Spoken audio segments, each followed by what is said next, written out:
Today is Thursday, June 18, 2025. Coming up on Roland Martin Unfiltered, streaming live on the Black Star Network, a federal judge ruled that the EPA's decision to cut $600 million in environmental justice grants was unlawful, not a shock.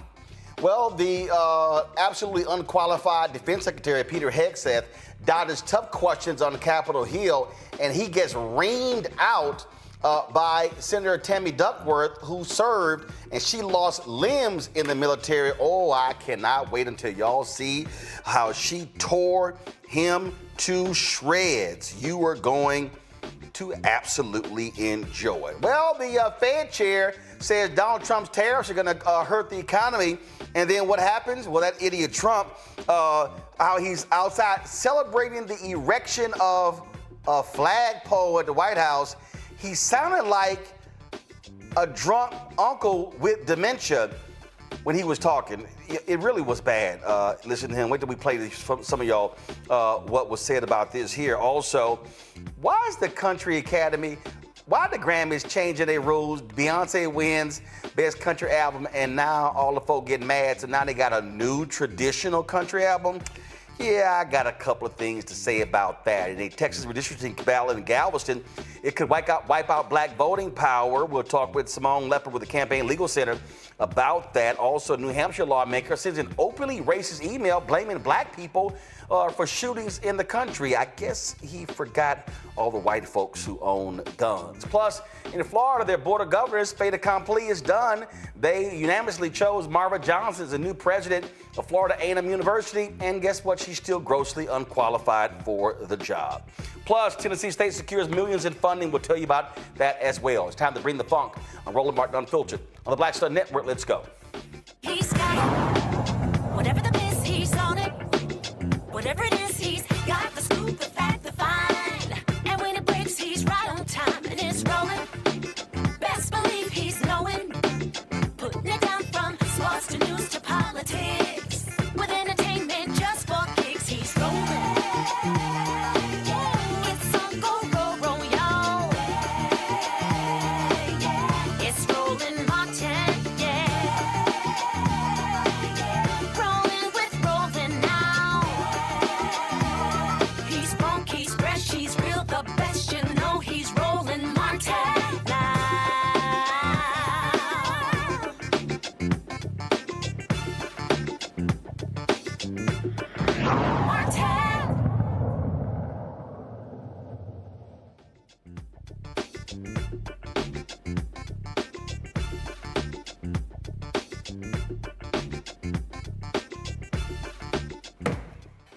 Folks, tomorrow Texans and folks across the country will be celebrating Juneteenth. Of course, they'll be doing so in Galveston, where 160 years ago, General Granger and a number of black troops showed up there to enforce the Emancipation Proclamation. Well, what's been happening is a battle for voting rights in Texas. Republicans there have been trying to strip black Latino voters of their voting power by trying to change the constitution of the Galveston Commissioners Court.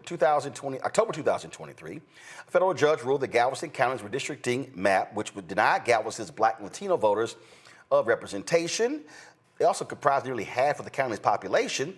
Said they did not equal opportunity to choose a candidate of their choice, saying it violated Section 2 of the Voting Rights Act. Well, for years, there's been a battle going on there over this. The Campaign Legal Center has been part of the ongoing lawsuit challenging what's been happening there. Simone Leeper is the senior legal counsel of redistricting at the Campaign Legal Center. She joins us right now. Simone, this is absolutely crazy. And what we have to understand, look, I'm born and raised in Texas, born and raised in Houston, not far from Galveston. And what this is about, Republicans systematically want to screw over black people. Right now in Tarrant County, where Fort Worth is, doing the exact same thing. They want to get rid of one of the black districts and go from 3-2 Republican control to 4-1. That's the same thing happening in Galveston County, correct? That's right. It's going from having one seat in which the Black and Latino community had the opportunity for 30 years now to elect their candidate of choice and have their seat at the table in the county commissioner's court. And now they stripped that away by cracking those voters across the various districts. Now stop right there. For people who don't understand that phrase, explain to them what cracking is. Absolutely. Basically, it's when you have a large number of voters, in this case, Black and Latino voters, who could make up the majority in a district. And in this case, have for over 3 decades made up the majority of a district where they had the opportunity to elect a candidate of their choice.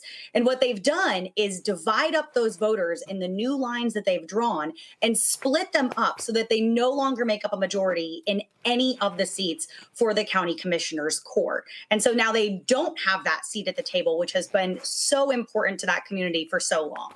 Now, when you say that seat, what's the present representation? How many commissioners are there in Galveston County? How many are Republican? How many are Democrat?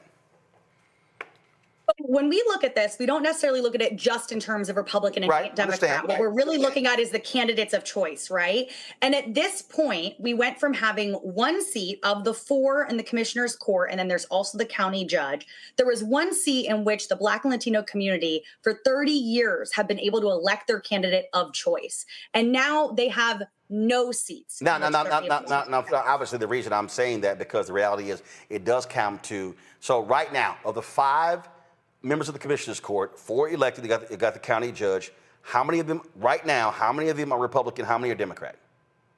Right now, on the ideological lean, 4 or all 5, including the county judge, would be Republican, and then none would be Democrat, or in the way that we look at it, none are allowing that minority community to elect their candidate of choice. Now, previously, this is the current map. So previously, what was the makeup? Was it 4 Republicans, 1 Democrat? That's right. And it's one of those situations where you think, oh, well, you didn't have a majority anyways, right? What did it matter? But what we see is that in this community, this seat has been so important. I'm from Florida, so I know what kind of an impact hurricanes can have. In 2017, when Hurricane Harvey rolled through and devastated Galveston County, having that representative made all the difference in terms of communication and advocacy, and really having a seat at the table in the halls of the county government. Right. So again, I understand from your organization's standpoint, you look at this as just what the law, you look at the racial, the whole deal, but I'm also factoring in the politics. The reason they are doing this is because they don't want there to even be 1 Democrat elected. Because based upon African Americans and Latinos and how they vote, they likely are going to vote Democrat. So by breaking this up and splintering them, you now be able to create a 5th Republican seat. And so right now it's 5-0 Republicans versus Democrats, correct?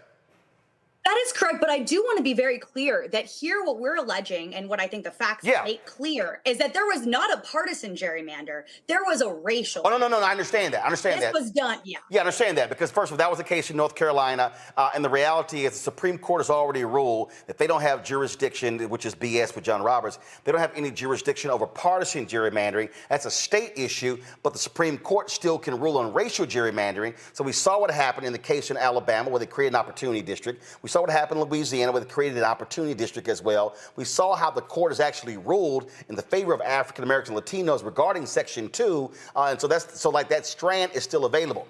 The reason I'm trying to explain to the public what's going on here, what they are doing is what you're alleging. They are doing racial gerrymandering, and the goal of the Republicans in Galveston County is they want total control, and by cracking this district, they are saying we're going to splinter Blacks and Latinos, so essentially you're not going to be able to elect the person of your choice, and more than likely, the person of your choice is going to be a Democrat. In Tarrant County, the same thing. There are 2 Black members of the Tarrant County court. They want to eliminate one of those to go from a 3-2 Republican to 2 Democrats, and 3 white members and 2 Black to go 4 Republicans and 1 Black. So that's really what their strategy is, and it really comes down to racial gerrymandering, and that's what it boils down to. Regarding this here, has the Supreme Court ruled on the maps in Galveston County?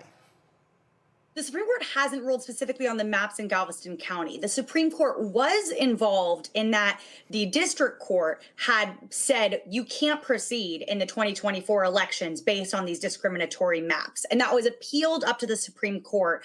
And unfortunately, the Supreme Court allowed the election to move forward under maps that were identified by the district court as mean-spirited and egregious. And is that because the Supreme Court sort of has this ridiculous ridiculous damn rule that, oh, it's too close to the elections for us to be able to consider this. So therefore, even though the district court has ruled that it's illegal, leave it in place, and then we'll decide after the election, for a future election, whether it's illegal or illegal.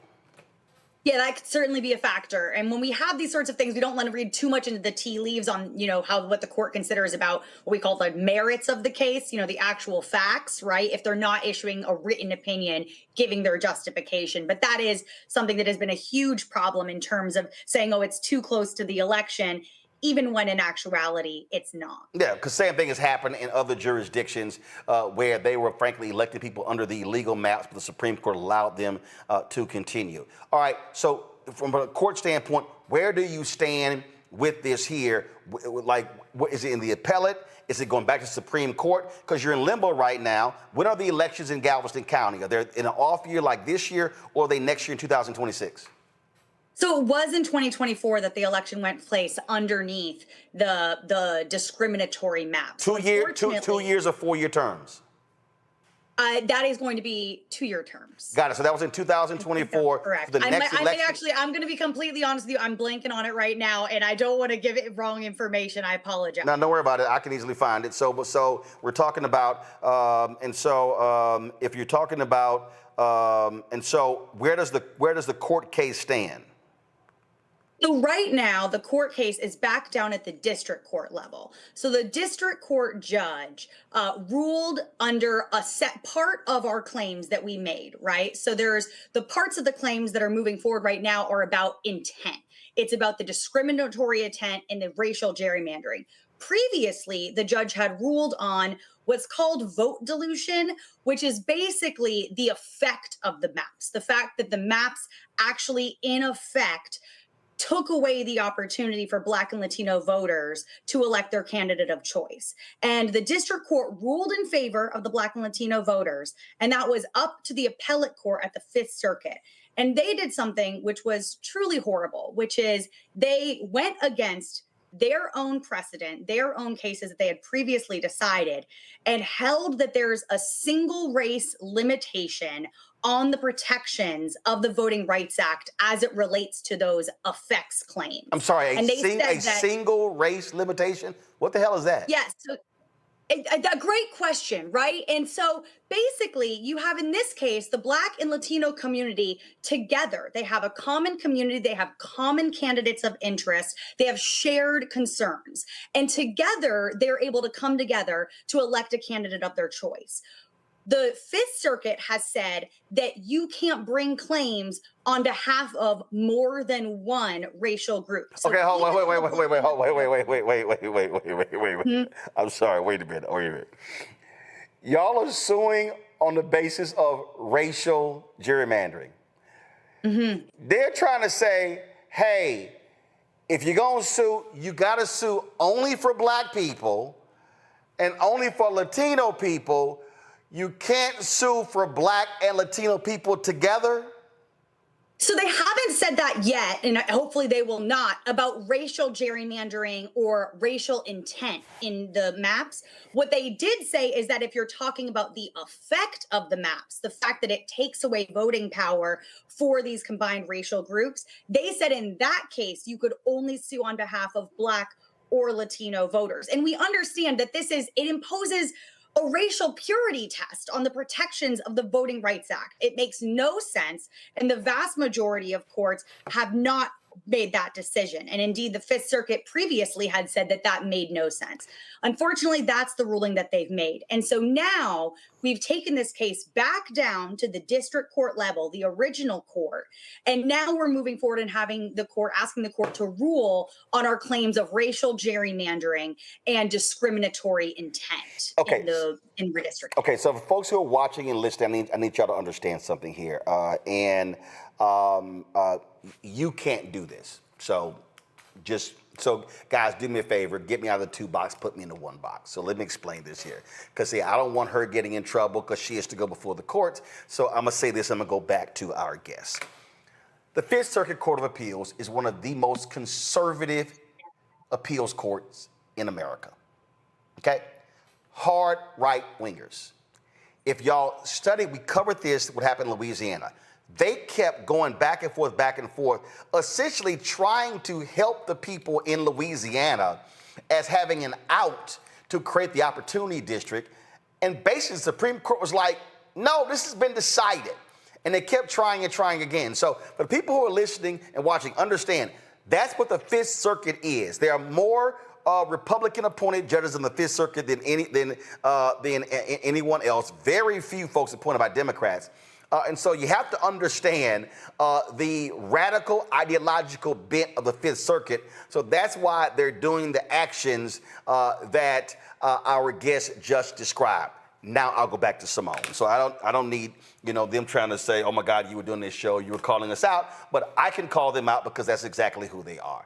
So the thing that the benefit, and hopefully, and again, we've seen this in other cases, and where this Supreme Court shockingly has consistently, even though we saw the attack of Section 4 with Shelby B versus Holder, this Supreme Court, and it's hanging by a thread, still is going, hey, guess what? Section 2 still stands. They've actually ruled in several other cases against racial gerrymandering under the guise of Section 2. That gives you, I hope, some hope that if it goes all the way up, they will rule in your favor before the next election. I mean, I hate to read tea leaves, but what I can tell you is that this has been described as a textbook case of racial gerrymandering by experts at court. And so it's very clear. The evidence is out there. The district court judge has made the findings that would demonstrate that this is racially discriminatory. This is racial gerrymandering. And I do want to clarify, it is 4-year terms for the county commission. Yeah, I was just checking. I apologize. I've already checked. The election was in 2024, so the next election is in 2028. But if they do rule, I mean, and if they do rule that these maps are illegal, can they order a special election, or will Black and Latino voters there, frankly, have to wait until 2028? They could order a special election, absolutely. There's also staggered terms, right? So based on the numbering of the district, that affects the year in which the election is. Right. And so, that's another option.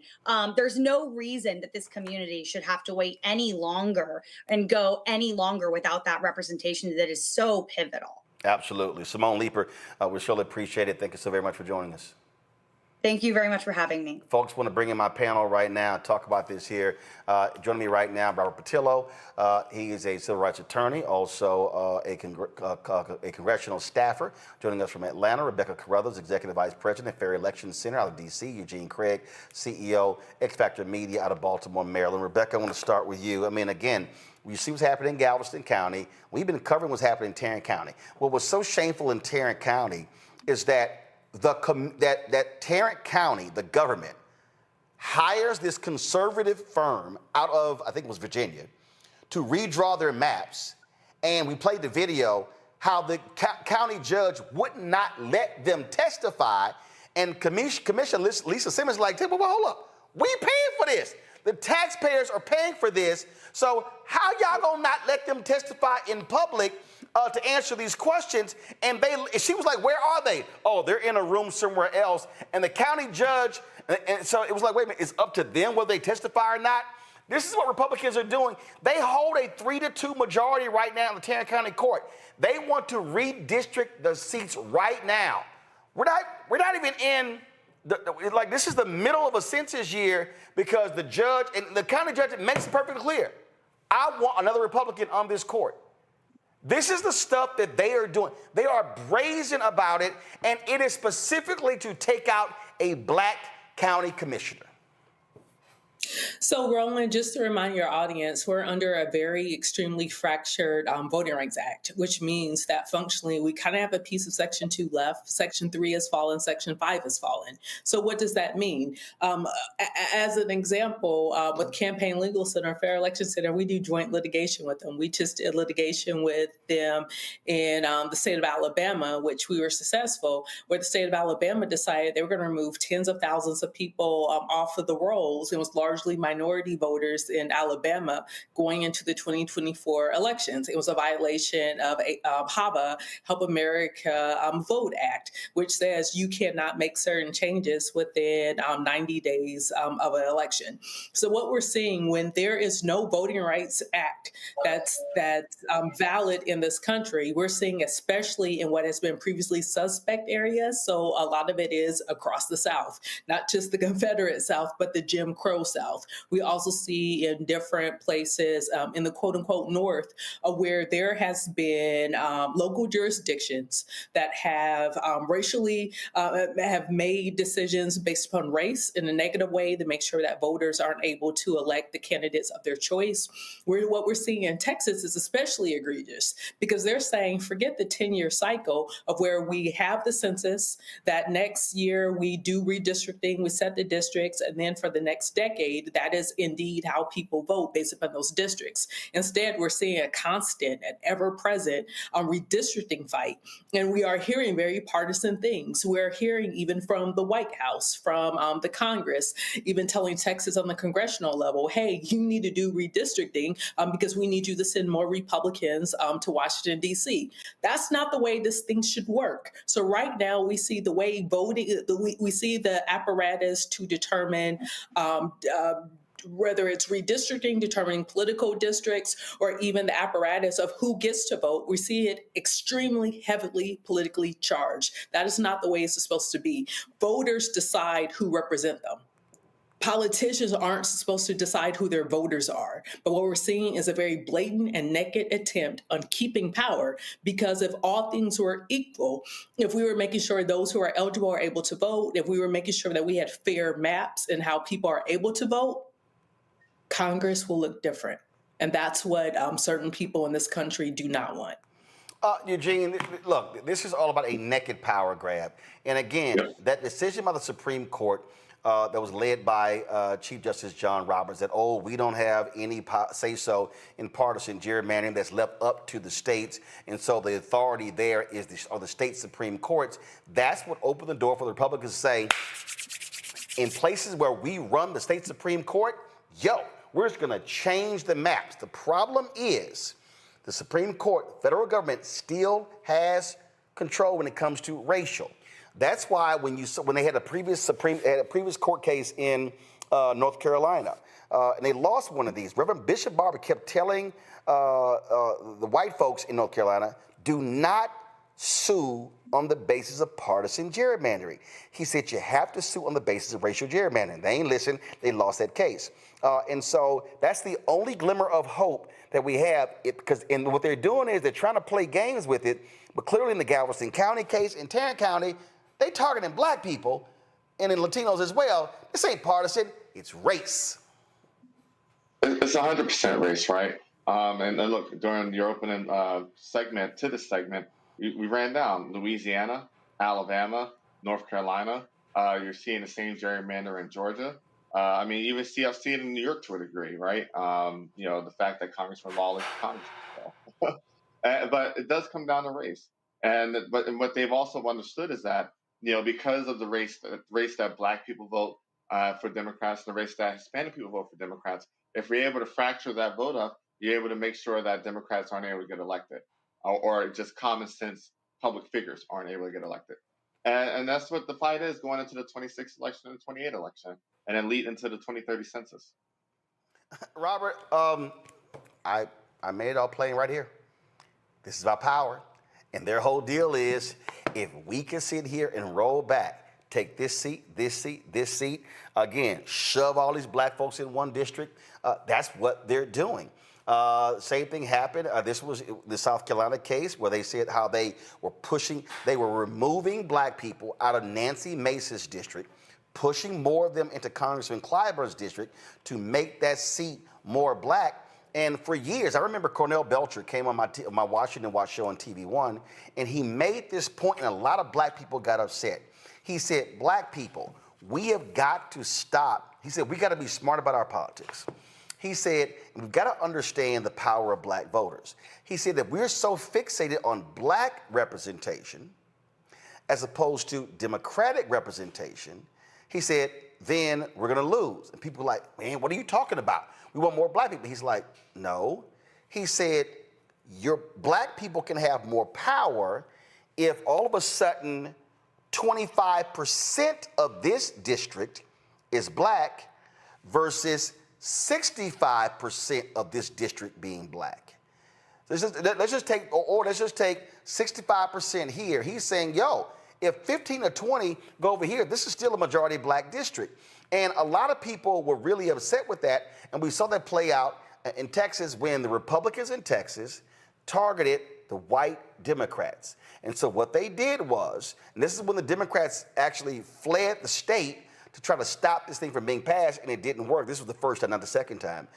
And I remember, you had a black state representative, Ron Wilson, who went along with their particular plan because he thought he was going to win the congressional seat that was created in Houston that's now occupied by Congressman Al Green. Well, guess what? He got his ass whooped. Then he got his ass whooped and lost his state seat and later had a stroke, so he out of politics. And so black people said, no, we saw what you were doing, Ron. You were full of shit by aligning with Republicans. But what happened? They took out all white Democrats. And so the Texas congressional delegation expanded to be more Republicans by taking out the white Democrats because they were packing the black people in the black districts. And so that's what people are saying you have to be paying attention to, the games that they're playing. Oh, no, no, no. We're going to put more black people in your black district, so you're good. What that's doing is preventing black people from deciding that second district. You're absolutely correct. And I want people to remember that your first day of political science class in college, they tell you that politics answers the question, who gets what when? It's about the public distributing the public goods. And they base that upon who has the most people behind them. And so when we're talking about voter suppression writ large as a big subject matter, folks have to understand that there's two ways you can do it. What you were just describing is packing. You put all the black folks into one district to have super majority black districts. Therefore, with the exact same population, let's say there's 10 congressional seats up for grabs, you're going to have one super majority black district and then 9 lily white districts with that same population. Then there's dilution. If you take that same majority black district and cut it up 10 different ways, where now each district only has about a 10% black population, well, now you've also diluted that vote because now you don't have the power to actually elect people within those districts. That's the second way you can do voter suppression. So this is why it's so crucial that we pay attention, not just on the federal level. Black folks will turn out for a presidential election. We will turn out for a gubernatorial, a Senate election, those sorts of things. But these state elections going into the second half of this decade, because when we go into redistricting in 2030, we will not have the protections of any version of the Voting Rights Act of 1965. There will be absolutely no remnant of it on the books. The Supreme Court, as it exists right now, is only waiting. They're chomping at the bit for a case to bubble up to them so they can get rid of the last remnants and kill the Voting Rights Act dead, and the Civil Rights Act won't be long after that. So when we're going into this 2026 midterm to the 2028 election, we as a community have to make it a bedrock principle that anybody who strolls into our neighborhoods and says they want our votes has at the front of that list, not just renewing and supporting the Voting Rights Act of 1965, passing a new version for 2025. Passing a new Voting Rights Act, not just the John Lewis Voting Rights Act. We have to take it to an entirely different level because the fight is completely different. You've been saying, and I've been saying for 2-3 years now, read Project 2025. Page 555 of Project 2025 talks about using the military to go into cities to put down mass demonstrations and limit free speech. And we just saw them do it last week in Los Angeles. They are telling you and choreographing that they are doing every single thing in Project 2025, and they're doing it quick, fast, and in a hurry. And one of the things in there is getting rid of every federal protection around voting, allowing these local jurisdictions to pack and to dilute the black vote. And we will see the U.S. Congress and every House of Representatives around the country looking a lot closer to 1865 than 1965, and we don't make that our priority going into the next election. The thing for me, Rebecca, And again, and I guarantee there's somebody who's watching, they're sitting there going, see, there you go. You talking about support them Democrats. There are two parties in this country. There are Republicans and there are Democrats. And the reality is most black people vote Democrat. So when you're talking about voting power, you're talking about who are you likely going to elect? Who has control of purse strings? In Texas, when the hurricane hit, the last hurricane, Governor Greg Abbott said, I don't give a shit about then Houston Mayor Sylvester Turner. I don't give a damn about county judge. I don't give about the county judge. Her name is Hidalgo. I don't care about her. He withheld $1 billion in federal money from Harris County because Harris County is a Democratic county. He penalized them because they were blue. And guess what Harris County has? A lot of black and Hispanic people. So I'm going to need people to stop, black people, stop being stupid, simple Simons, and who then go, hey, there you go, trying to be a shield, to understand that when Texas, when the census happened, the population in Texas expanded because of black and Hispanic people. And what do Republicans do? They added mostly Republican congressional seats. Knowing full well they ain't voting for those two. They know that. So I'm gonna need black people to understand that their whole deal is you get caught up in the D versus the R, the donkey versus the elephant, the blue versus the red, but the Republican strategy is to freeze black people out of political power, which now means you can't control budgets, you can't control dollars, and that's what politics boils down to. It boils down to the delivery of resources on the city, school board, county, state, federal level. You know, another way to frame this isn't black people voting Democratic or black people not voting Republican, but understanding the power and the process and the history of black political power and why black people vote the way in which they vote. When we look at when blacks black men specifically got the right to vote post-slavery, largely black folks then register as Republicans, the party of Lincoln. But there was also a radical republicanism agenda that was going through the Congress at the time. We saw at that point that Democrats were largely the segregationists. They were the party of Jim Crow. But then we started to see a switch. We started to see that the Democratic Party decided, hey, we're going to be the ones to pass. They said they were going to be the ones to pass civil rights. They were going to be the ones to pass voting rights. So at that point, especially with the northern migration patterns, we started to see that black folks largely started to vote Democratic. To be clear, black people do not vote for Democrats because they love the Democratic Party. Black people are extremely pragmatic, extremely rational. So to all the people who say that black people are on the plantation or that they are sheep, you have to understand the pragmatism. Black people have in the last about 55 years have voted overwhelmingly Democratic. It's because they believe the Democratic Party has delivered things that the Republican Party hasn't enunciated or indicated that it will be willing to deliver for black people.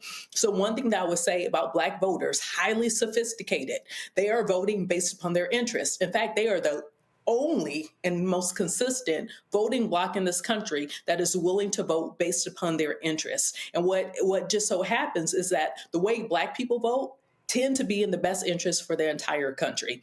And so we got to frame it out. It's not just a partisan lens, but it's a rational choice lens in which how black people decide to vote. And what we're seeing in this country right now is that there are people in this country who do not want black people to have political power.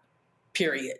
If black people were largely Republican, there would be people in this country who would not want black people to have political power. Because if black people were largely Republican in this country, we would see that Project 2025 will probably be the opposition party to all of those mass black Republicans. Just so people understand how this thing has happened, how this thing has worked the last 200 years in this country. It's about a dilution. It's about an elimination of black political power. All right, then. Got to go to a break. We come back, folks. But lots to talk about right here on Roland Martin Unfiltered on the Black Star Network. Next on the Black Table with me, Greg Carr. A very different take on Juneteenth with the one and only Dr. Sunyata Ahmed. We'll explore the amazing foods, remedies, and rituals that are a part of our history and the Juneteenth holiday. So it's our responsibility to return the healthier version to our folks instead of just the red liqueurs marketed to us, the red sodas and the other things. I mean, why does the Kool-Aid man have to sound like Louis Armstrong? He's like, oh yeah! Yeah, right. An enlightening and tasty hour of the Black Table, only on the Black Star Network.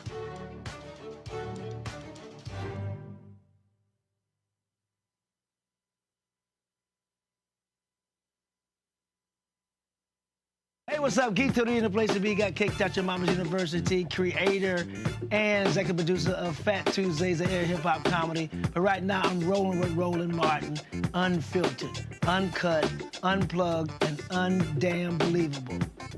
You hear me?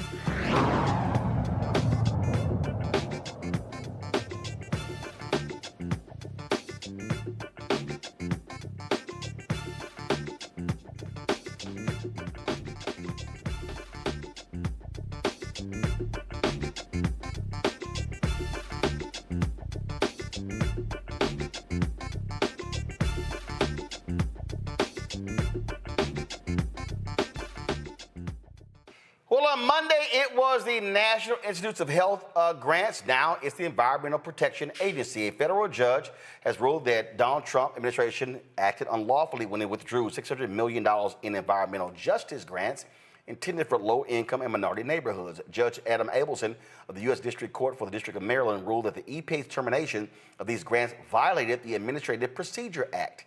These grants were part of the Thriving Communities program, which aimed to address pollution in areas that are disproportionately affected, such as Black and rural communities. The EPA had tried to discontinue the program, citing a policy shift under Donald Trump. However, the judge determined that this action was illegal and contrary to the intent of Congress. This right here, Eugene, is another example of how unlawful this administration is. And again, we're going to keep saying this. This is why federal judges matter. And this is also a direct attack on Black people. The federal judge in Massachusetts on Monday said the same thing. He had never seen this level of racial discrimination coming from the federal government in 40 years that he's been on the bench. And I'm going to keep saying this until people wake the hell up. Donald Trump and MAGA and Republican parties, they want to defund Black America. They want to destroy the civil rights and the economic rights infrastructure of Black America. They want to destroy these grants when it comes to Black health. They want to destroy these grants when it comes to the environment. So they don't give a damn about the drinking water or the air quality where Black people are. Donald Trump pulled out of that lawsuit, canceled the lawsuit in Louisiana against those petrochemical companies in Cancer Alley where Black people are dying. They called it an illegal DEI settlement in Lowndes County where Black people had sewage backing up into their lawns. And you know who ain't saying shit? Is Black Republicans in Congress. And all of these skinning and grinning Negroes who I call the help, who went to the Black History Month reception at the White House. They ain't saying a damn thing. You don't hear Michaela Montgomery, Joseph Pinion, King Randall. You don't hear Terrence Williams. You don't hear any of these folks, Sharice Lane. You don't hear none of these people speaking up for Black people. Darrell Scott ain't saying nothing for Black people. I can go Byron Donalds, Tim Scott, Burgess Owens, Wesley Hunt. They don't give a damn about Black people. They are simply Black folks with Black face, and they are operating doing the bidding of white conservative Republicans. I mean, listen, it's literally just me, Sophia Nelson, and Michael Steele. But the thing is this, right? I want to go back to that judge's point. At the end of the Biden first term or last term, at the end, that last quarter, right? People, oh my gosh, what is Sleepy Joe doing? You know, what is Biden doing? You know, X, Y, and Z. That last 3 to 6 months, he was fighting to confirm judges. Why? Because hey, as the last safeguard, as the last safety net to a Trump administration, you have the courts that but are still hanging on by a thread because the Trump administration is actively ignoring orders coming out of federal courts at this point. But as a last safety net, as a last fail-safe, they confirmed as many judges as possible and still wanted to confirm more. And the thing is this, it's Team Trump's agenda to defund Black America, to do much harm as possible to Black America, and then turn around and say, oh, the Democrats are the reason why things are messed up. Well, no, that's not true. It's literally just not true. But it's important for people like me and you, particularly definitely people like me, that are Black Republicans, to speak up, speak out, and be loud about fighting for things that affect Black people directly, whether it comes to education, whether it comes to the environment, whether it comes to economic opportunity. And look, I always say it, a lot of these new age Black Republicans, they aren't Republican, they aren't conservative, they are MAGA folk. There are people that came up through the age of Donald Trump. You have some folk that existed before Donald Trump, but then capitulated to Donald Trump and MAGA. And I say, look, it's literally just me at this point, me, Sophia Nelson, and Michael Steele. But, we're going to keep fighting for Black folk and the interests of Black people. I'm just not going to sit silently by, Robert, and allow these people to front and play games with us. Who's your guy in Atlanta? The radio guy. Where his ass at? What's his name? Shelly? What's his name? Look, yeah, you're right. No. What's his name? You're right. It's Shelley Winter. And no. Here's my whole question. Here's my whole question. Shelley Winter. Do you see Shelley Winter calling them out on this anti-Black agenda? Is he saying anything? You see, I don't know. What I was saying was me and Shelley had to stop talking because I'm Haitian, and he repeated the whole Trump, Haitians eat cats and dogs. So I cut everyone out of my life. I don't care if I've known you 20 years. If you say the Haitians eat cats and dogs, and I got to go look my Haitian mama and look at the picture of my dead Haitian grandmama in the face, I have to make a moral decision as to whether or not I can associate with individuals of that nature. What does he go by? Does he go by WINTER or WYN? This is weird, Roland, but that shit ain't weird. I'm asking you a question. It's a strange thing we're doing currently. You know how to spell his damn name. How to spell his name? It's WYNTER. Good. Now keep going with your comment. Now, Rob, we run down on people on this show. No, hell yeah. No. I ain't. Listen. Listen. I ain't trying to sit here and play nice with these people. Because here's my whole deal. I know Black Republicans. Okay, Eugene's a Black Republican. Michael Steele's a Black Republican. Our dear friend Chris Metzler, who passed away, was a really good brother. I've known Black Republicans my entire life, and those are Edward Brooke Black Republicans. These are people who are conservative, but they actually love Black people. When I talk to Elroy Saylor, they love Black people. But these Negroes, they love trying to talk about how y'all on the plantation. Dems ain't doing nothing for y'all. And when these white MAGA folk target Black people with anti-Black agenda, all them Negroes quiet. Now, if you want credibility with me, call them out when they do something wrong. And so that's why I asked for his name, because I'm going to look for his damn social media, and I'm going to see what his ass got to say. Go on right ahead. The point I wanted to turn back to is a point about environmental racism and why this EPA decision is so important. And when progressives, when liberals use terms like environmental racism, it loses a lot of people. If you grew up in a neighborhood where there were some big-ass power lines, some high-voltage poles that went over your house, and now all the kids don't act right, that's environmental racism. If you grew up in a housing project like I did, you looked out the back window, and there was a big-ass landfill right there full of who knows what kind of chemicals and stuff that we were breathing in that went into the water supply, and that's where all the Black neighborhoods were. Environmental racism. If you were in a community where there was a giant, let's say you're in Philly, and there's a factory with an eternal flame burning methane when you go by on the highway, and that smoke comes down onto a neighborhood inhabited mostly by Black and brown people, and now the test scores are lower there than they are on the other side of town, that's environmental racism. So I want folks to understand that when we talk about some of these terms, it sounds like they don't have anything to do with you. Or when Donald Trump and the conservatives talk about deregulation of business. Yes, it sounds great to have deregulation. Deregulation also means they can put lead back in the paint. Deregulation means they can put asbestos back in your attic. Deregulation means they can dump those chemicals directly into stream that's upstream from your water supply, and that doesn't impact them. So we have to be educating these conversations, ensuring that we are fighting these fights and operating in a manner that we're not just simply saying, well, does it directly impact Black folks? We have to ask the question, how will it impact our communities and our country writ large?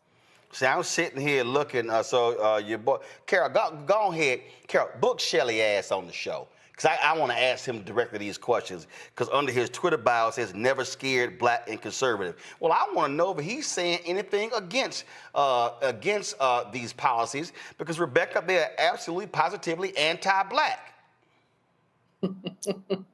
Look, there's a lot of quiet people. I mean, you could add on Angela Stanton and other people, but also we have to call out some of the Democrats who have 2028 aspirations as well.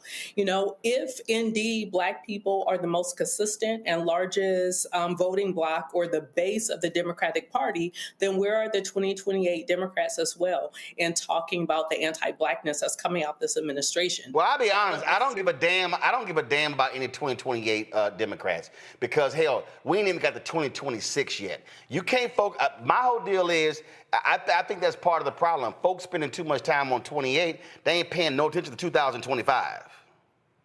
But that's the point. The very people who are now going on social media saying, where is Barack Obama? Why isn't he standing up and talking about this moment? Well, guess what? Barack Obama is not the leader of the Democratic Party. So for those who are trying to be the leader of the Democratic Party, then they also have to understand that there's a call to action for them to use their voice in this moment. Don't wait until 2026 or 2027, and then all of a sudden you want to be the champion and tell Black folks, hey, you need to show up and vote for the Democratic Party.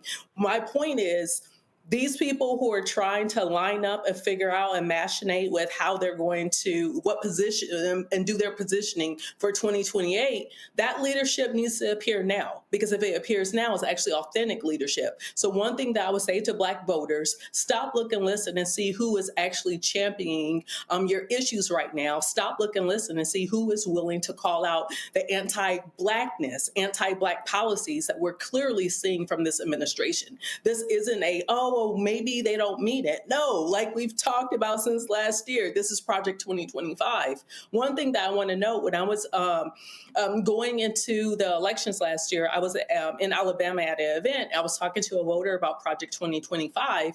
And one of the things they said back to me is, this is Alabama. We've been living in Project 2025. I don't think the rest of the country is ready for what is getting ready to happen to the entire country. So I do want to acknowledge that there are people, there are Black folks living in states where they've been under this type of framework. They've been under this type of government, but now we're seeing it nationally. See, the reason, y'all, I'm a little froggy about this here is because I'm just not interested in these lame-ass people getting away with their BS. I mean, I'm when I say I'm sick and tired, and I'm being sick and tired, I am. I had a conversation earlier today with somebody, and we were talking about issues of faith in the poor. And I literally said, I said, you know what? It's time some folk just roll up on Ralph Reed's Faith and Freedom Conference. Because, you know, they had it every single year, and it's amazing. They have it every single year, and ain't never conversations about faith and freedom. Like, it ain't never conversations about faith. And I look at the agenda, and I'm like, yo, where the faith stuff at? Where the faith stuff? And in fact, I'm trying to sit here, and I'm going to have to reset. Give me a second. I'm going to have to reset my Roku here. So control room, I'm about to send this to y'all. I need y'all to pull this up. Ben Shapiro, punk ass. You know, I can't stand lame people, and Ben Shapiro is one of them. He posted this tweet, y'all, that got my attention. And see, this is why I'm doing roll call of names. Because see, I don't want to use words like they. I don't want to say them. I want to put a name on it. And I want to challenge them to see if they have the guts to actually say or do something. And because they always running their mouths about stuff. And so let me know when y'all have it. So Ben Shapiro, he posted this tweet.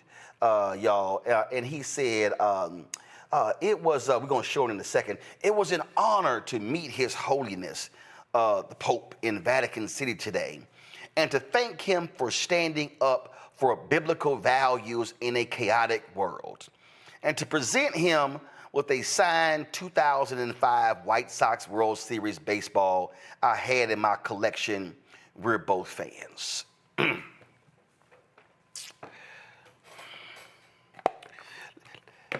Let me explain to y'all why Ben Shapiro is a punk ass, okay?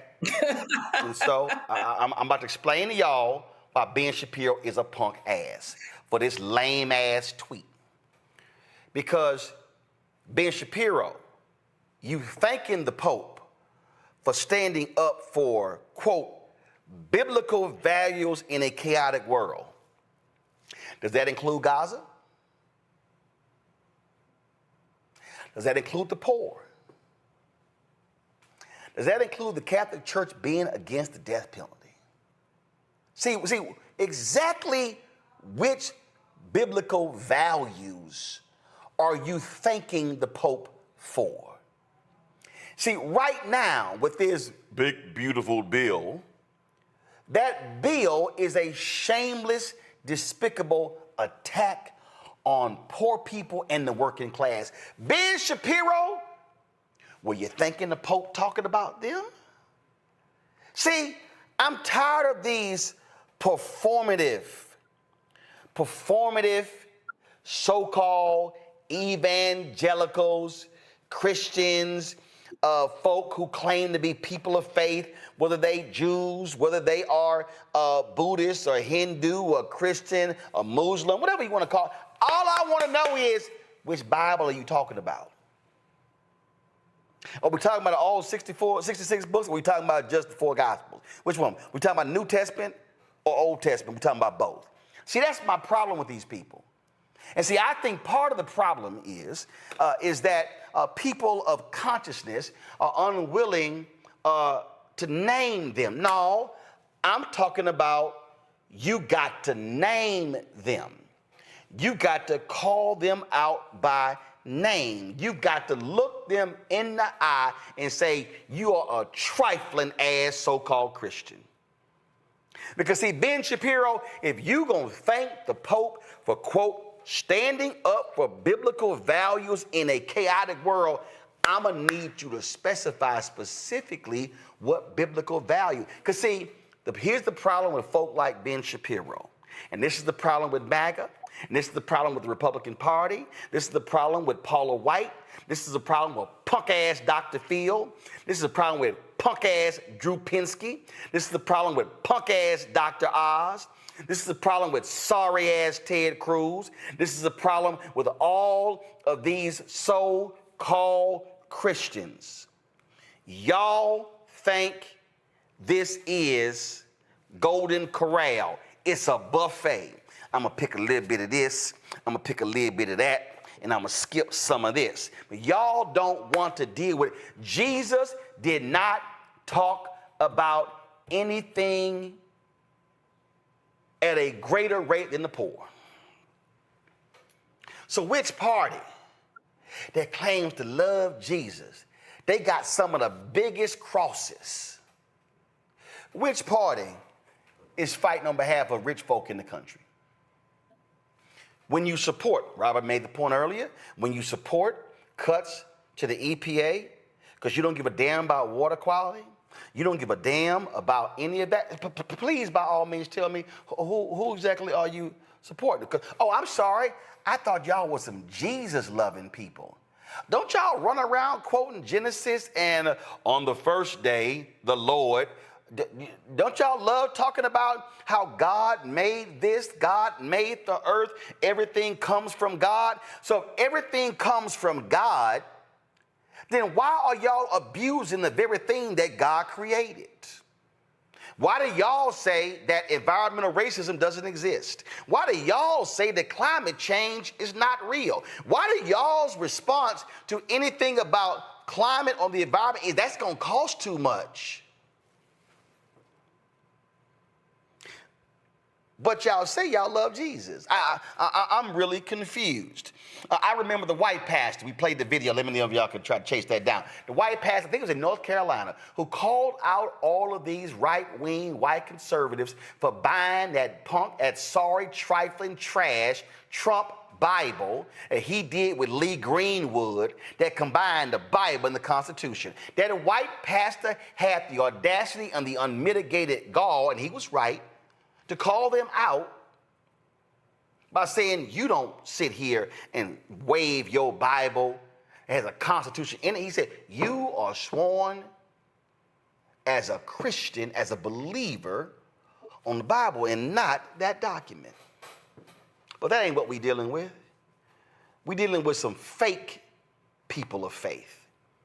We are dealing with some folk who worship a deity who is a devil in Donald Trump.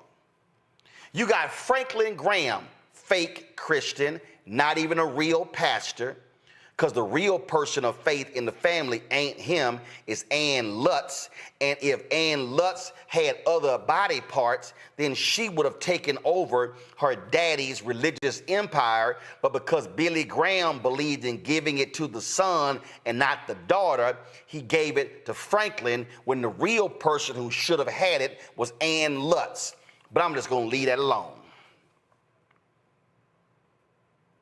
Franklin Graham questioned Barack Obama's faith, but he praises this multi-married, cheating on every wife, got 3, 4, 5 baby mamas, no integrity, no credibility, is a massive liar, but Franklin Graham holds him up as the epitome of, we need to pray. We need to pray for Donald Trump. Yeah, we need to pray that Jesus hit him in the head. We need to pray that somehow he gets hit with a lightning bolt and somehow Jesus is infused in his body, because we know you ain't worth nothing if you can't even hold the Bible right. These people that support Donald Trump, who call themselves people of faith, they are demonic. They are imps for the devil. And I'm going to call it like it is.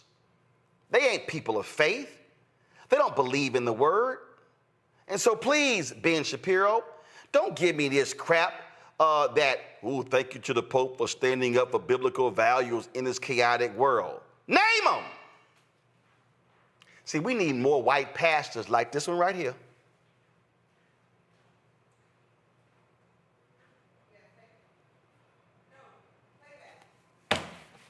Come on, y'all. Thank you. Let's go play it. People that don't read and pray will get politics mixed up with church.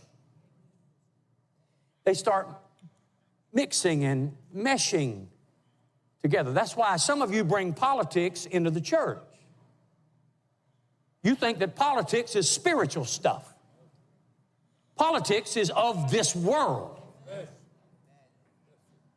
You think it's your duty to be political about this, that, and the other. No, your duty is to serve the Lord your God with all your heart, mind, soul, body, and strength, and love your neighbor as yourself. Don't be talking to me about my spiritual responsibility to vote.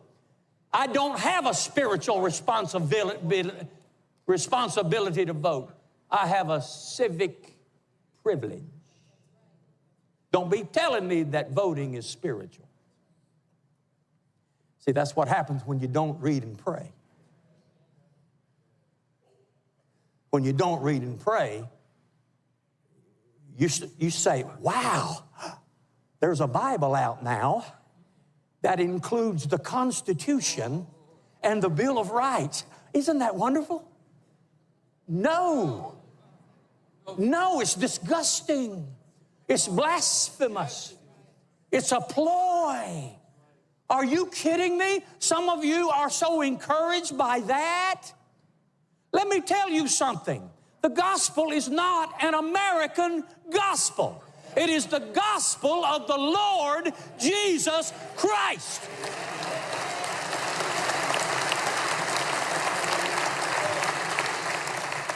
Pastor, I bought the Bible. Really? You're telling me that you're encouraged because someone took a government, U.S. Constitution, a document that says we are of the people, by the people, and for the people, the people, the people, the people. And you have put it right beside the Word of God, which is eternal, unchanging, which says, of him, by him, through him, to him, from him are all things. And you're going to put those together and be happy about it? God forbid. Now, you can get mad if you want to, but I'm going to tell you something. If you glory in that kind of thing, you don't have a prayer life. If you glory in that kind of mess, political mess, you do not know what the Word of God says. I'm going to rear back and tell you something. This is not my home. This world is not my home. I've been sent out just like the 70 were sent out. You've been put here and sent out just like the 70 were sent out. We've been put here as strangers and pilgrims, and we are passing through. I am just walking through. I'm just renting an apartment for a little while in this strange and foreign land. No, sir, my real citizenship is in heaven, from which we look for the Lord Jesus Christ, who's going to change our vile body, that it may be made like unto his glorious body. Eugene, real simple. There are few white pastors with the guts to say that. Listen, across this country, you have the evangelical church at this point that has decided to hit the Republican Party. That's the reason why Iowa kicks off the primaries and presidential cycles. You don't have too many white pastors that are walking around with that level of conviction, that level of consciousness. The issue also, he's right. These pastors aren't reading their Bibles, and they're selectively preaching from their Bibles. We have all the infamous pictures of all the mega church leaders and high name faith leaders, and faith in quotations, their hands extended out over Trump, praying for him, but they're not praying for him to do right by people that are hurting in this country and across the world.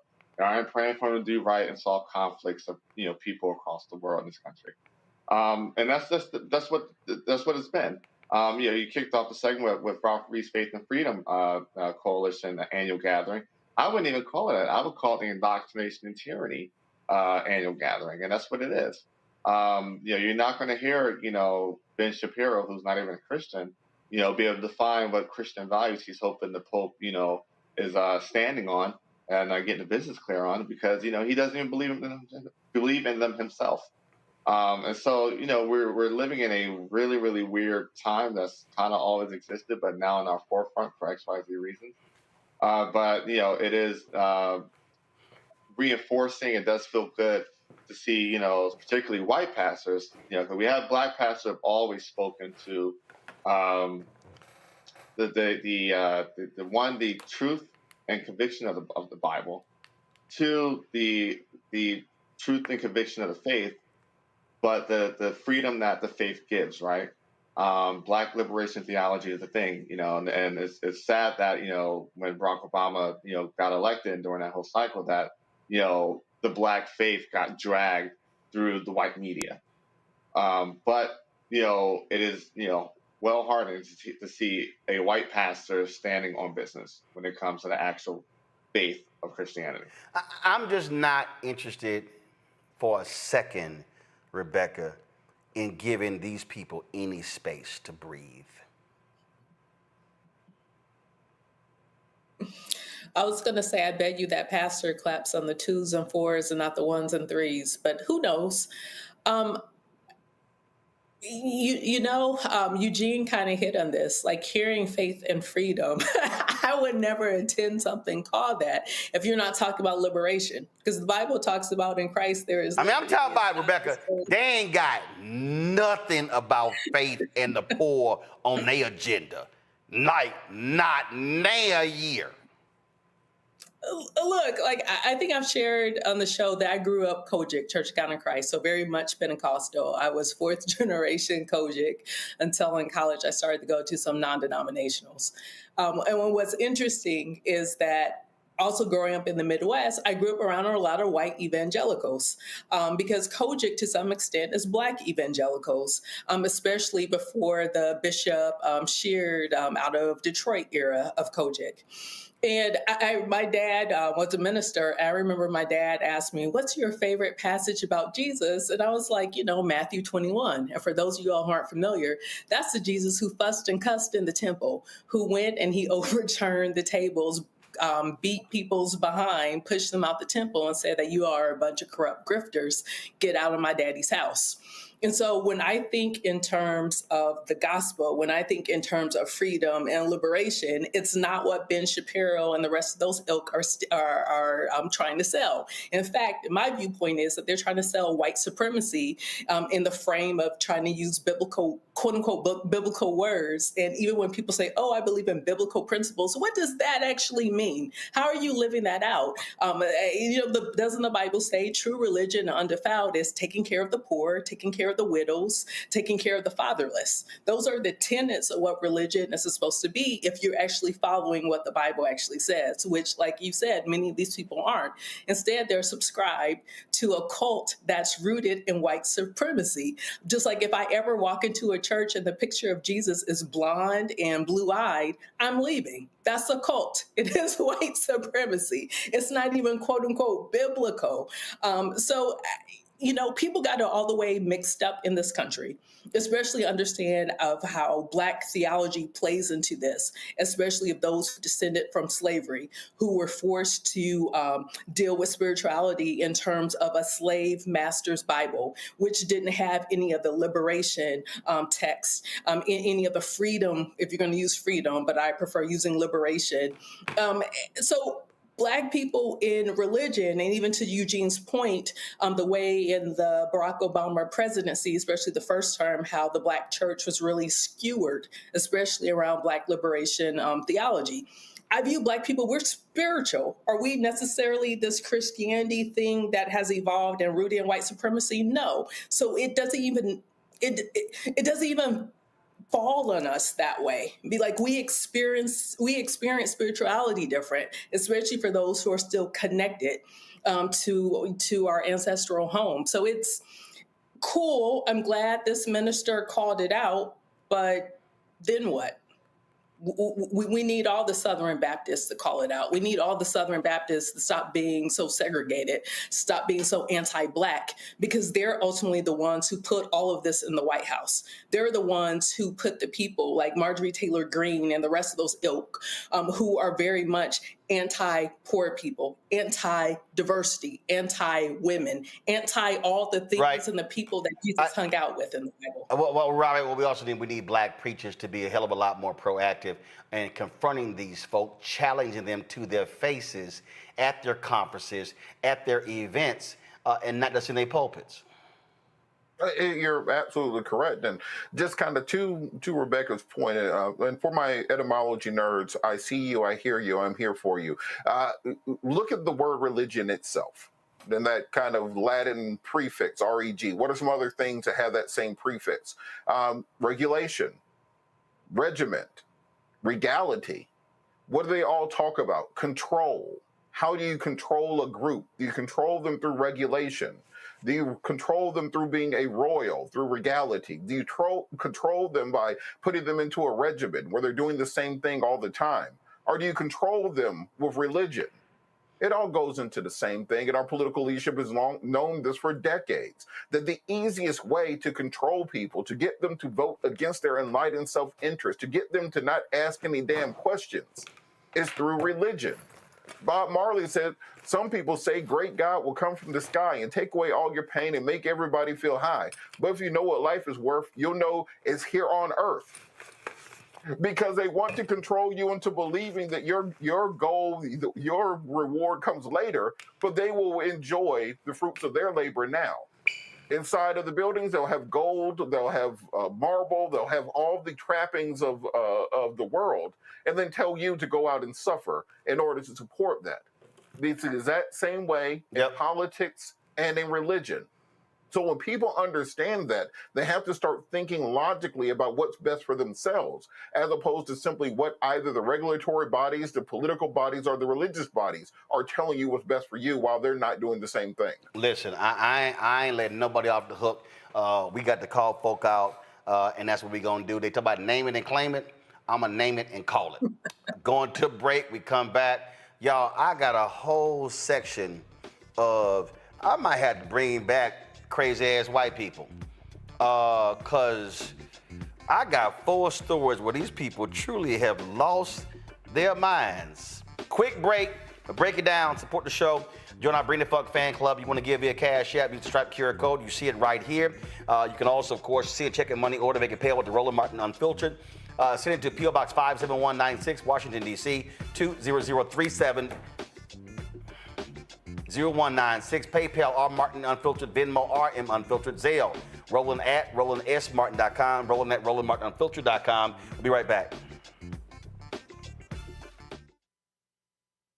This week on the other side of change. State of the Democratic Party. What are the barriers preventing us from seeking true liberation and including more voices in that process? They overlook Black organizers, young Black people, the work that we do all throughout the year. But then when the election cycle comes around, now all of a sudden they want to listen to us, listen in quotation marks. Now all of a sudden they want our labor and our contributions. And it's just like, for me, I'm at the point where it's like, no, we're not doing that. Tune in only on the other side of change on the Black Star Network.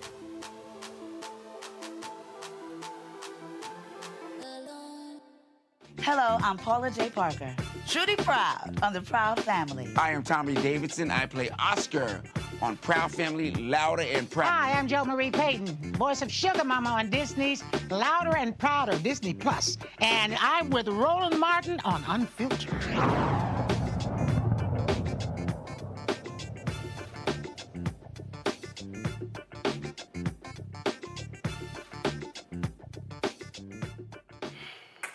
Lord, I really get some of my best laughs these days when these whiny, crying ass Trump folk who are undocumented,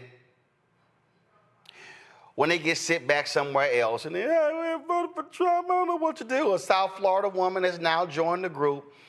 She's regretting for voting for Trump because her daddy got his ass snatched by ICE. And now, he about to get deported. Roll her crying ass. No one deserves to go through something like this behind bars. He has lived in Florida for more than half his life and worked for the same construction job for many decades. Every day that goes without him here is a day lost forever. This is about being human, about love, connection, and presence. The one thing he needs the most is the one thing that we're being kept from giving him, which is us. I feel that it would be immoral and inhumane to let a man who is suffering, who is terminally ill, spend what little time he has left in pain and isolation. Please don't let him die in a cell. Please don't let his vital memories be of those of pain and isolation. The American flag stands for compassion, kindness, liberty, and justice for all. We're all human, and today I'm asking for one human act of compassion to please let my dad come home. My vote, again, is to deny the request for conditional medical release. When I voted for Trump, I supported the very system that allows this kind of cruelty to happen. I've spent the last few days reflecting, and I feel like I came through some sort of revelation. I questioned my beliefs, my choices, and my role in all of it. My vote wasn't just a mistake, it was the ultimate betrayal of the very people that I come from. I feel like living in South Florida, surrounded by Republican voices, I was brainwashed into thinking I was one of them. I fell for the propaganda, the normalization of cruelty, and I believed the lies that gave me a false sense of security and belonging. I was convinced that voting for Trump was for the economy or against crime, when in reality I was supporting a man and a movement that dehumanizes people. He basically built his platform on targeting immigrants, spreading hate, and pushing policies that ultimately broke families apart. I regret my vote so deeply, and if I could go back and change it, I would. I'm reading, listening, learning, and unlearning everything that I thought I knew. And to anyone who is feeling the same regret as I am, I want you guys to know that there's still a way for us to move forward, but it starts with honesty first. To every single person who has been affected by the choice that I made, I am so sorry. A lot of you aren't going to forgive me, and I'm really not expecting anyone to, but I just want everyone to know that I'm going to move forward with more compassion, continue educating myself, and fight for those who can't fight for themselves.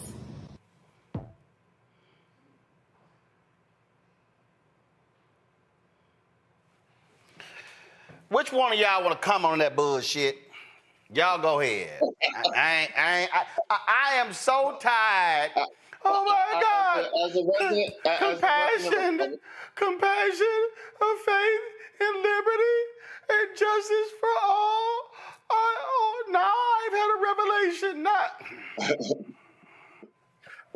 Listen, as a resident Republican in this RMU family, I'll be the one to let her know we don't give a FUCK. You decided to opt up with Donald Trump, and we're opting out of all of it. You know, we tried to tell you. We tried to tell you what's coming out of the pipeline. We tried to tell you go read Project 2025. We tried to tell you that, hey, you know, you saw the results from the first administration, so it's probably going to be worse than the second administration. We tried to tell you. We did. We did our best. And, you know, her and a lot of other, you know, Hispanic folk said, you know what, we're Viva la Trump. And now they're crying because, you know, their abuelas, their moms, their dads, their brothers, their sisters, their cousins are being snatched up by, you know, literal mass men. But at this point in time, and because it's Wednesday and their kids probably watching, we don't give a F. Maybe next time you vote right, you won't have to deal with this. I'm just gonna go ahead and make me a protein. I'm just gonna make me a protein shake. Robert, go on ahead, cause I can't even, you know, I all that bullshit. And God, I'm surrounded by Republicans. I was brainwashed. Like your dumb ass can't read.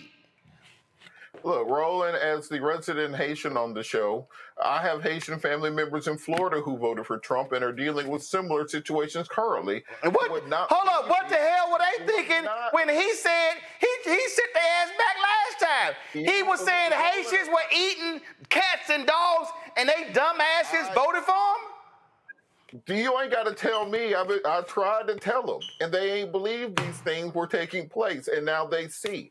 But to all those individuals out there who are hearing this and who are realizing maybe he wasn't playing, who are thinking to themselves, well, maybe we wouldn't be going to war with Iran by June, and maybe wouldn't have troops in the streets of major cities by the end of May, and maybe he wouldn't crash the economy in 100 days. Maybe you thought that he was joking about that. Well, now you know and you understand. And guess what? The doors of the church are open. You are welcome back. Come back home because we need you for the midterms. We gotta stop thinking about what happened in 2024 and start thinking about 2026. And all y'all people who regret your vote, it's time to come forward, tell your story, tell your testimony, encourage more people to turn out. We have to increase those numbers. Elections are about addition, not subtraction. So we have to bring those people back in. So if you realize you made a bad decision and may have accidentally voted for Hitler in 1933, you're welcome to come back if we still have elections in 2026. We need you. Rebecca, I'm just going to channel Bernie Mac. I don't give a fuck. I mean, I'm not going to go back and forth with people who think they're Spanish instead of indigenous, you know? I mean, that's a pathology. That's a choice. I think instead of doing some of this performative stuff, some of those people should just take that to the grave. If I don't know how you voted, then you know what, child, take that to the grave. And, you know, sorry for you. I hope you and your family figure it out. Let's go to our next story. Racist white man in Massachusetts. His ass about to go to jail because he decided to throw a rock that impacted some black folks. So what did he do? He threw some rocks at a black father and his daughter while they were fishing last month. He appeared before the judge to face the charges against him. Now, he's 67-year-old. His name is David McPartland. He's charged with assault with a dangerous weapon and an assault to intimidate in connection with the May 26 incident.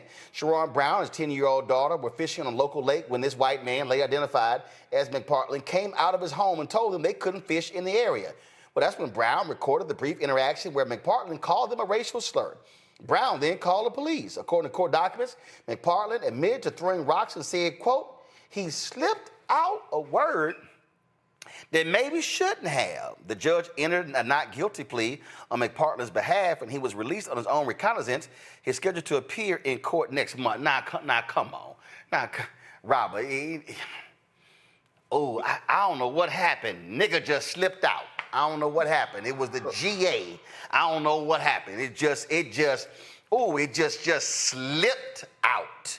It just slipped out. Man, I hope they slip your ass in jail. I don't care if you walking in that cane. See, and now the daddy upset because his daughter, she no longer interested in fishing. She don't want to go near the water because of this racist white man in Massachusetts. What I want people to remember are a couple key words and phrases. So, or encounter yourself in a situation like this. You want to call law enforcement immediately. You want to say the following words. I am under active assault. I'm asking you to step away. I'm going to have to invoke self-defense and make sure the police hear this. At that point, you can officially whoop that person's ass, actually. You're defending yourself from an individual who was assaulting you with rocks. You don't know the nature of the rocks. You don't know what their intentions are. He doesn't know what happens the minute that he decides to commit a felonious assault upon you. And for this reason, you are legally entitled to beat the brakes off their happy ass. Because if you get yourself in that situation, occasionally, you'll have to find out about consequences. And class, it's important for us to appreciate the word of the day, which is consequences. Okay, look, I ain't no lawyer, so this is how the call should go. Hey, 911, I'm gonna need y'all to send the cops and send the ambulance because a white man that threw some rocks at me and my daughter. I'm about to whoop his ass right now for self-defense, so he gonna need an ambulance when I'm done with his punk ass. That's how my call gonna go. Okay, all right, so let me go on this one here. White woman in California loses her damn mind, calls some black movers niggas. Now she mad because they recorded a video, posted on TikTok. It's got more than 2 million views. Roll it. House is blocked off. I can't get out. I live here. I can't get out of my fucking house. Fuck you. Yeah, I think a simple "can you move your truck, please" would have sufficed. You stupid nigger. Right. Glad I recorded that. Okay, so here's the details here. Okay, the black guys were moving. The truck was blocking the street, blocking the driveway. She comes out and says, "Acting a fool, need y'all to move." They said, "No problem, we'll move the truck." But she had to get a little extra, then calls them the N-word. Well, what then happens? They post the video on TikTok. Her ass got real famous real fast. Then her dumb ass, what has she decided to do? She decided to hit them up. Can y'all take the video down? She got rid of all of her social media as well. No, When I saw the story, Rebecca, I was like, no, I think she needs to be more famous. Roll that shit again. House is blocked off. I can't get out. I live here. I can't get out of my fucking house. Fuck you. Yeah, I think a simple "can you move your truck, please" would have sufficed. You stupid nigger. Right. Glad I recorded that. Ain't that something? Said, you stupid nigga. That's the quote that she actually used. And so I can't, for some reason, I can't pull up my iPad today. But the white woman in the video, Rebecca, her name is Kaylee Buchanani, Buchinani. Her ass done left the state. Her ass done left the state. Y'all, she's dyed her hair purple so she can't be recognized. She's gotten rid of all of her social media. This is the quote that she said on Zoom to this K-Ron Channel 4. "I'm sorry for what I said. I'm sorry I wanted to hurt you, but it's not because I'm a horrible person. It's because I've been struggling recently." Buchanani says she's received death threats, Rebecca, and had people harass her about what she said in the video.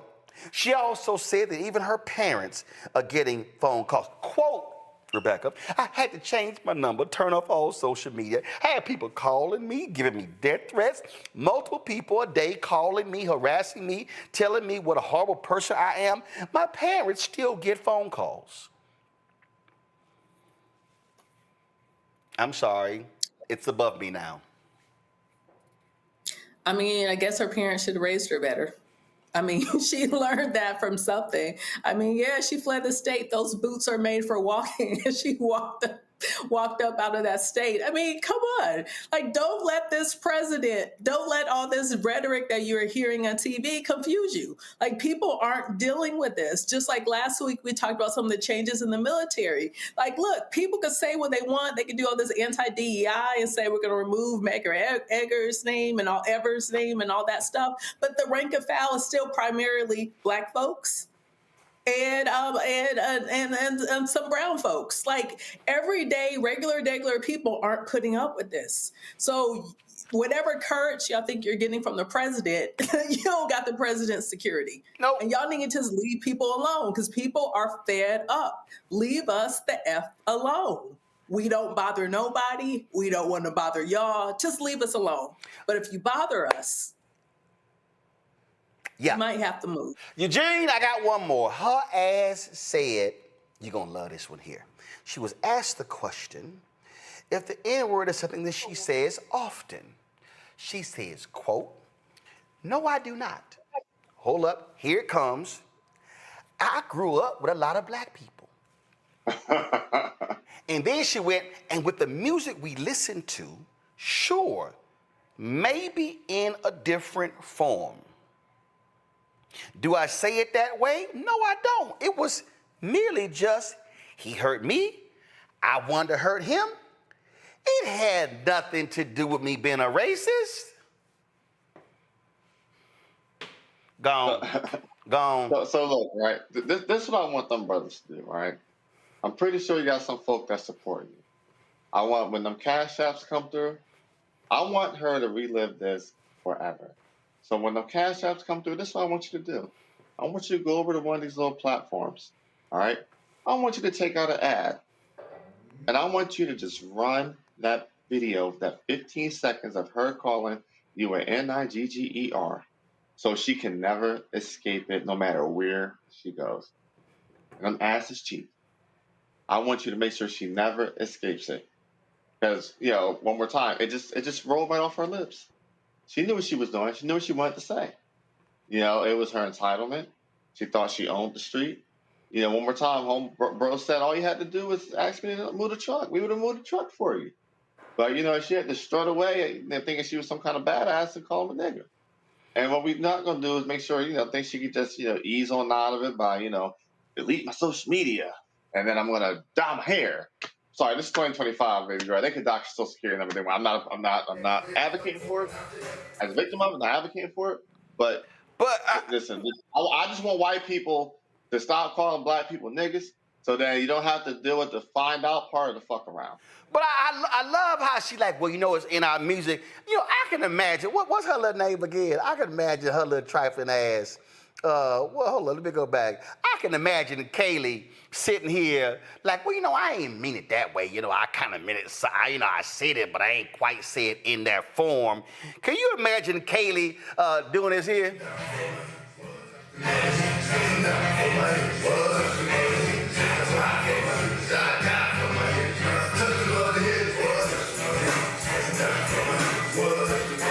Girl, come on. Y'all, they really getting on my damn nerves. Okay, hold up. I got to tell y'all about this one here. Hold up. We ain't done. Okay, let's see. We done with the Trump person. We done it old racist ass rock thrower. We done with racist ass Kaylee. Now let's go to this one here. New Hampshire Republican. He blames black people. We the problem for all the gun violence in America. That's right, y'all. Travis Corcoran wrote his email in response to receiving an invitation from a gun safety. Y'all, can't nobody see that. We should have blown it. Come on. Okay, come on now. Y'all should have. Come on. My Lord have mercy. Okay. He wrote an email in response to receiving an invitation from a gun safety organization to participate in National Gun Violence Awareness Day. He posted both the email from the organization and his response email on Twitter saying, quote, I get emails from gun grabbers, I respond. Check this out. He said, Rachel, thanks for writing. Some people say that I'm on the spectrum, probably, and I think that's likely correct. 3 indications of this are A, I'm averse to changes in clothing. I tend to wear black t-shirts every single day. B, I'm quite interested in data and statistics. C, I'm unconcerned about the popularity or social respectability of the conclusions that I reach and the opinions I espouse. With regards to gun violence, I've done a deep dive on the topic, and all of the data that I read indicates that violence isn't associated with the presence of guns, but with the presence of African Americans. Blacks commit violent crimes at 5 to 10 times the rate of whites.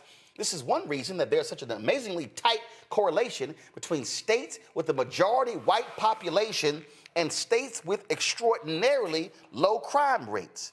I agree that awareness is important. People need to understand facts. If they're going to push for the correct policies to reduce violence, you have my pledge that I will wear a black t-shirt on Friday, June 6th, to help make people aware of the fact that crime is predominantly caused by African Americans and not by guns. Have a great week. Well, I mean, I'm just curious. Now, Robert, I know your ass love guns like I drink protein shakes. But what's real interesting to me here is every time there's a mass shooting, if I had to go to a betting market, I put my money on a white man. You know, you can take it even further, Rolly, because what happens is we're dealing with a question of definitions here, because they say gun violence, because they want to skew the statistics towards black people. Now, if you say, well, how many police officers shoot people per year, and does that count as gun violence? There's violence, there's a gun, but because they wear a uniform, that doesn't count inside of those statistics. How many people a year are killed by white militaries worldwide using guns, using bombs, using rockets, etc.? Does that count? Are we to say that because of the European world wars from 1900 to 1945, 100 million people died? Because of that, can we simply say the Europeans, by their very nature, can't handle guns and that gun violence is correlated with that? These are the sorts of ridiculous things that we end up fighting against, and that these are the arguments that we are losing when we allow these conservatives to change the American educational system. When you allow them to come in and start saying we got to get rid of CRT, we have to get rid of DEI in education, we have to make sure we're doing this patriotic American version. What they're talking about is enshrining white supremacy in the consciousness of the next generation. They fear that the next generation does not believe enough in the mythology of America and the holiness and divinity of white Americans, and that's why they are changing this from the youngest going forward and calling anything else woke. This is nothing less than a fight for the minds, bodies, and souls of the next generation. And going back to the last story, this may not be the worst time for us to return to that conversation about why exactly we have the N-word in so much of music and entertainment in America. In the 90s, we said the F-word for the gay community all the time. We ain't heard that in public in 5-10 years. We used to call women the B word in music all the time. Now, instead of doing that, we call that feminism. We would never hear them make a song saying F them other J words, talking about the Jewish community, the way they have songs saying F that other N word or any other group. So black folks saying the N-word have made white people a lot of money over the course of the last 50 years. It may be time to revisit that conversation to ask, well, why exactly is that the last taboo that's allowed to be part of popular culture? You can't say the R word anymore with regard to people with disabilities, but we allow them to still make millions and billions of dollars by us using that word. Eugene, this white boy crazy. Listen. I'm gonna just give him some quick advice. As a former vice chair of a Republican state party, just resign. Just resign and go off to the sunset. Because if you decide to fight this, if you decide to make it a bigger story than what it already is, it's just going to hurt you downstream. You shouldn't have said it. The statement is asinine because, hey, he said, oh, majority white. Well, guess what? There's no state in this country or territory that's majority black. There's no state that's majority black. All right. And then most importantly, we know that violent crime more times than not is an issue of proximity and poverty, the two P's. And so, I mean, on the eve of Juneteenth, I think that's a great argument for reparations and whatnot, and say, hey, if you actually want to deal with violent crime, deal with poverty, deal with proximity. But we're also going to talk about violent crime. There are more white gun crimes in America than there are black gun crimes in America. That's just a fact by virtue of population. You can talk about densities, but when it comes to actual raw numbers, the numbers are still going to be the same. So, dude needs just to resign. New Hampshire GOP, which is one of the crazy GOPs and whatnot, they need to kick him out the party and on his way out because, hey, it's things like this that are going to define you going forward. Rebecca, go on right ahead. Two things. If black people were really committing such horrible rampage across this country and using all these guns and doing all the violence in this country, then guess what white people would do in this country? They would make guns illegal. If that's what was happening. That is not what's happening. The second thing, if we're going to talk about New Hampshire, okay, cool. New Hampshire, I think, is less than 1% black. So please tell me why all those Native American women are disappearing and being assaulted. That ain't black people doing that. So maybe you need to focus on that particular issue in your particular state instead of speaking on behalf of people which you probably don't even know. These folk crazy. And so we're going to call them out. It's a bunch of stuff we didn't get to, but I got to go ahead and play this here because there's nothing better to me than seeing Pete Hegseth get his ass just slapped all around. I mean, just smacked all around. Courtesy of Senator Tammy Duckworth. This is a great 5 minutes and 13 seconds. Roll that. In response to my colleague from Oklahoma, I believe the Secretary of Defense has just responded last week and admitted that the $1 billion mission that he led against the Houthis, who do not have a navy, has not restored the transit of U.S. flag commercial vessels through the Red Sea, and in fact has resulted in the loss of 2 F-18 Hornets to the tune of $60 million apiece, as well as I believe the last count was 7 Reaper drones to the tune of another $200 million. You are blowing through money like my fellow cadets and I did in our first Liberty after basic camp. Luckily, I didn't end up with a questionable tattoo. Your failures, Mr. Secretary, since you've taken office has been staggering. You sent classified operational information over Signal to chest thump in front of your wife, who, by the way, has no security clearance, risking service member lives in the process. You blew the $1 billion fight against the Houthis, whom, again, as my colleague says, has no navy, and yet you lost all of those aircraft. You've created such a hostile command environment that no one wants to serve as your chief of staff or work with you in other senior DoD leadership roles. But what we should all be talking about more than all of this is that you have an unjustified, un-American misuse of the military in American cities, pulling resources and attention away from core missions to the detriment of the country, the war fighters, and yes, the war fighting that you claim to love. I don't know if this is because you are too inexperienced and incompetent to understand the real threats facing our country, or if it's because you are just an unqualified yes man who can't tell the president how to keep Americans safe. You are focusing on renaming bases for Confederate generals. You said just now to Senator King that to a man and to a woman, we would rather be associated with the old Confederate names. Well, I am one of those women. I served at Fort Rucker, Alabama. a base that was named for a traitor who took arms against the United States of America, led troops who killed Americans. It was renamed for Mike Novosel, a Medal of Honor recipient, who in his citation for the Medal of Honor includes that he saved 29 American lives, to include hovering backwards in a helicopter towards an enemy bunker where a wounded American was laying and saved that person, including after being taken fire himself. I know a little something about what it takes to fly a helicopter when you've been hit by enemy fire. That was heroic. I'd rather be associated with Mike Novosel than a failed Confederate traitor. I don't know whether you are inexperienced or too incompetent, but I wonder when you will actually focus on our nation's warfighting mission. We know that California is just a deliberate, systematic, political, and dangerous campaign led by you. We should not be using our military to play cops against Americans. General Kane, as chairman, a key part of your job is to coordinate military planning across the joint force. Is the department currently incorporating into any military plans expanding the use of the reserve forces to include the National Guard or active duty troops to support domestic law enforcement, including in other locations in the United States?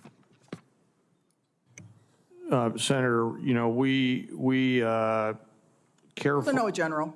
Well, it's not really a yes or no question, Madam Senator. We plan all kinds of different things. I think it is a yes or no question. I'm not aware of anything, but the reason why I'm answering is the tags may be looking at something that I'm not aware of. What are you doing at your level? You're not aware of that happening at your level? Because we know that on his first day, President Trump directed U.S. Northern Command to revise its unified command plan to add new planning requirements to combat, and I quote, criminal activities.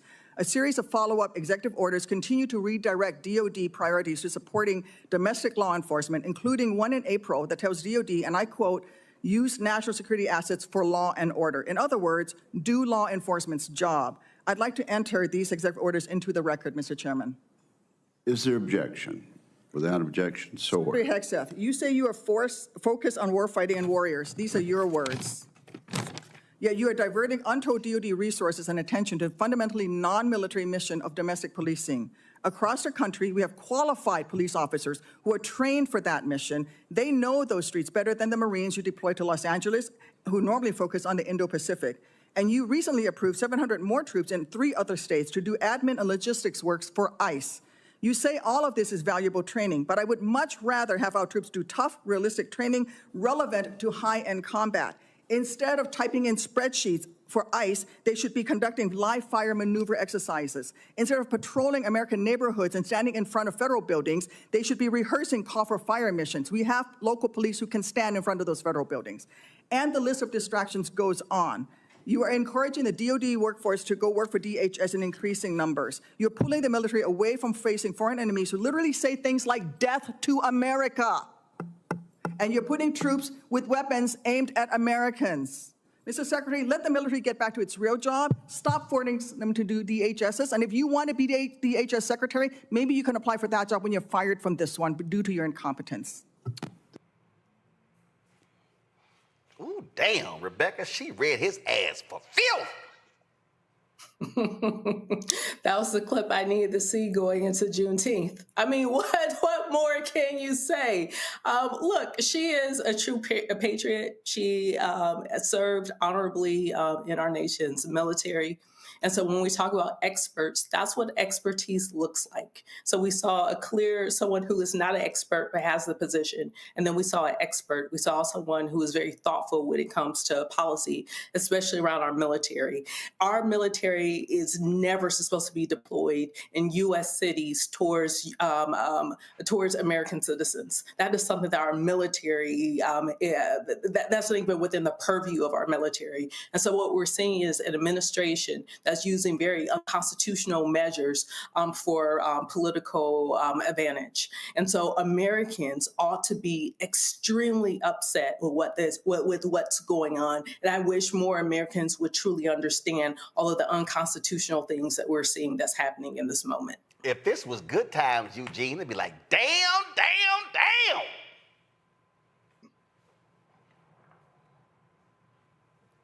Eugene, if you're going to respond, your ass can't be on mute. My bad. Sorry. You're not going to have it muting up, all right? You mute up, mute out. But, I mean, it's talk about getting the business clear. I mean, she essentially told him, she said, listen, we grew here.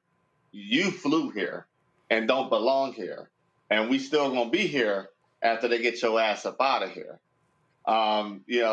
Senator Duckworth, we appreciate her service to this country and her continued service to this country, because look, you need people like her that literally have the lived experience to be able to actually, deal with an out of control, Pentagon executive branch in real time.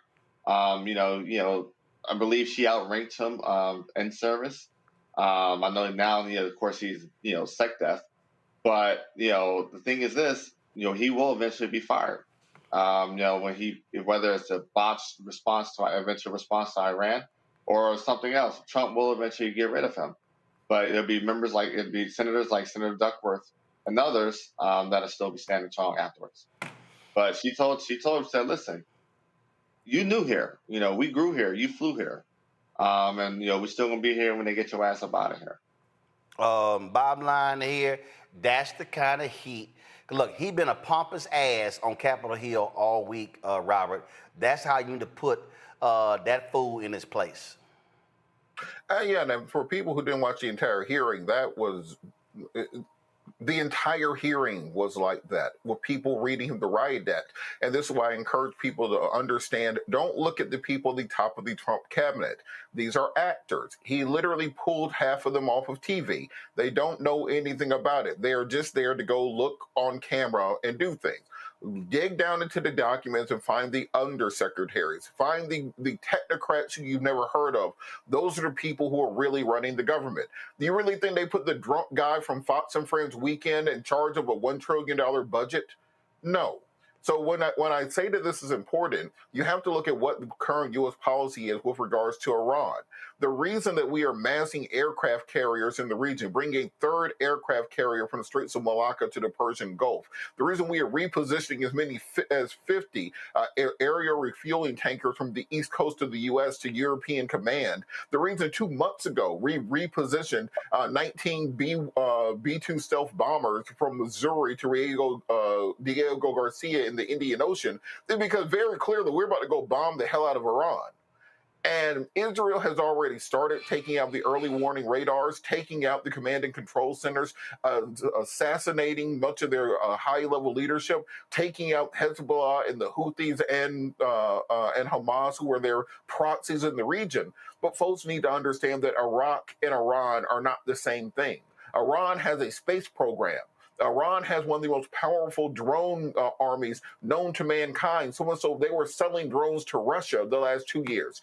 If you think we're simply going to go in and in 2 weeks remove them the same way did Saddam during Desert Storm, that is not going to take place. And before this administration runs its headlong into another 20-year entanglement in the Middle East, we need to be asking serious questions about what exactly is happening, what it will mean, and whether or not we should be spilling American blood for a war that Netanyahu started. Bottom line is, way to go, Senator Tammy Duckworth.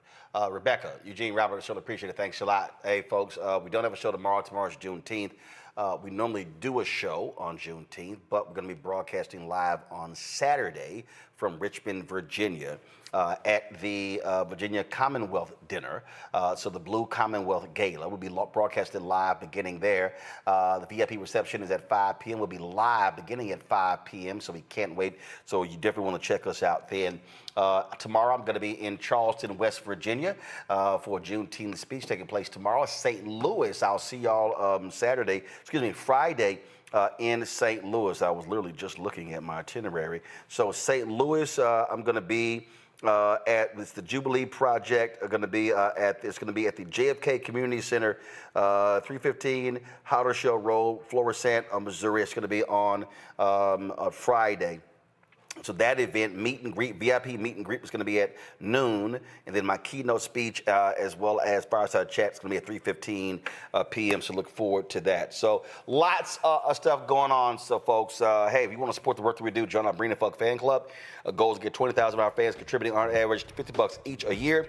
It's $4.19 a month, 13 cents today. Support the work that we do. Of course, if you want to contribute via Cash App, here is the Stripe QR code right here for Stripe.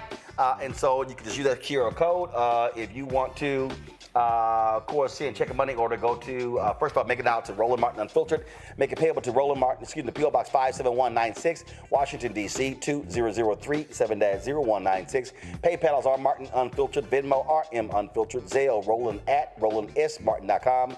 Roland at RolandMartinUnfiltered.com. Download the Black Star Network app, Apple phone, Android phone, Apple TV, Android TV, Roku, Amazon Fire TV, Xbox One, Samsung Smart TV. You, of course, also can be sure to get my book, White Fear, How the Browning of America is Making White Folks Lose Their Minds, available at bookstores nationwide. Get the audio version I read on Audible. You can also, of course, support us by getting our swag. Be sure to get our Roland Martin Unfiltered Black Star Network swag by going to rolandmartin.creator-spring.com. You can get our shirts, especially Don't Blame Me, I voted for the black woman. You can get all of that at rolandmartin.creator-spring.com. Don't forget, you can also, of course, go to support our black-owned companies. Go to shopblackstarnetwork.com. Shopblackstarnetwork.com to shop our marketplace for those products. And, of course, we want you to also get the app Fanbase. So that's right. Download the app Fanbase, Android, Apple. And of course, if you want to, of course, invest, get more information at startengine.com/Fanbase. Folks, that's it. Y'all be well. Have a fabulous Juneteenth. And we're going to keep bringing the funk as we always do. Now it's time for Truth Talks.